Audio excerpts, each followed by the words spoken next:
Boston, 1962.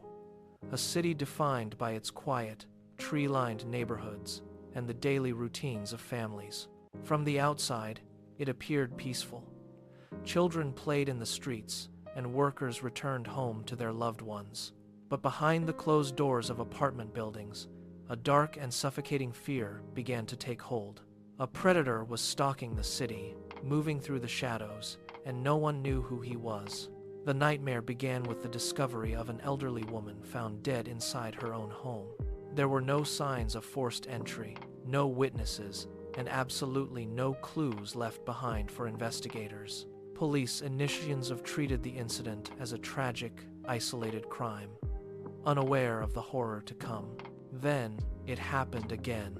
Another woman was found dead, strangled in her own apartment. The pattern repeated.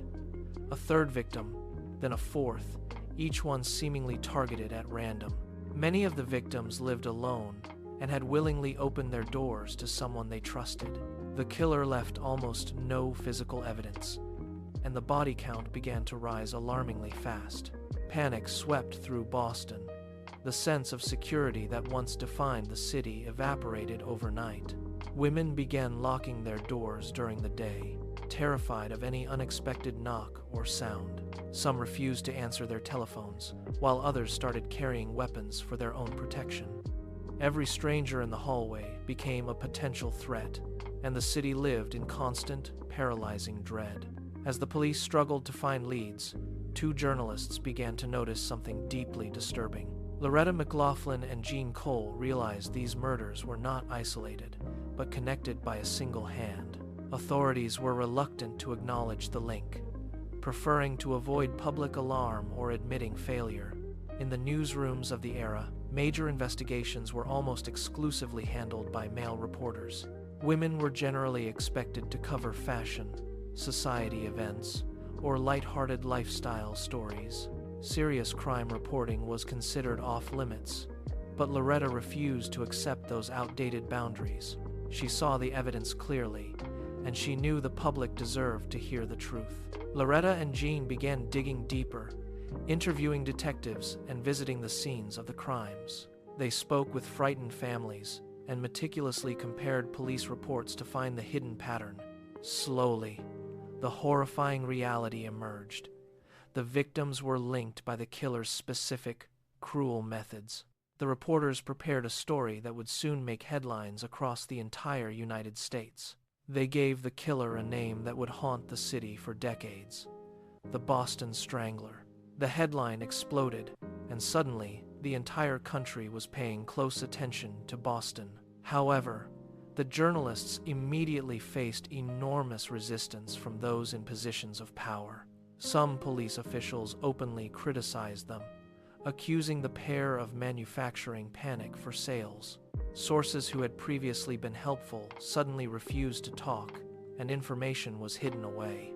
Every step forward in their investigation seemed to create a new, frustrating obstacle to overcome. Yet they continued their work, driven by the knowledge that women were still dying in the city. Meanwhile, the fear in Boston reached a fever pitch, changing the way people lived their lives. Sales of heavy-duty locks skyrocketed, and local hardware stores struggled to keep up with demand. Self-defense classes filled up rapidly as women sought ways to protect themselves from the shadow. Apartment buildings tightened their security measures, installing new locks and monitoring entrances. Women began traveling in groups whenever possible, refusing to walk the streets alone after dark. The killer had become more than just a criminal. He was a phantom haunting every home. Still, his identity remained a total mystery, leaving the city in a state of perpetual tension.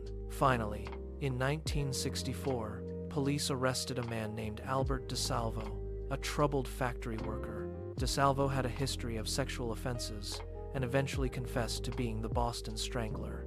His confession contained chilling details that shocked investigators and the public alike.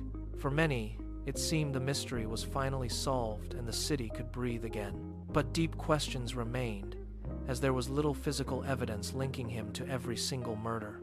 Some investigators were convinced DeSalvo acted alone, while others harbored serious doubts. The possibility that multiple killers were responsible continued to circulate among experts. Even today, debates persist about the case, keeping the mystery alive in the public imagination. For Loretta McLaughlin and Jean Cole, however, the impact of their reporting was undeniable. They had broken barriers in a field that rarely allowed women to lead major investigations. They fought against sexism, institutional resistance, and the relentless pressure of the news cycle. Their work brought national attention to the murders and transformed the nature of crime journalism. 60 years later, their story inspired the 2023 film Boston Strangler, starring Keira Knightley. The movie focuses on the reporters who uncovered the truth while facing opposition from all sides. It highlights their courage and persistence in a world that tried to keep them silent. The film shifts the focus away from the killer and toward the women who demanded accountability. Today, the case remains one of the most famous true crime mysteries in American history. A city terrorized, a killer hidden in plain sight, and two reporters who risked everything. Sometimes the most dangerous person in a city is not the one chasing them, Cyruth. It is the one hiding from it, leaving behind a legacy of fear and the need for justice.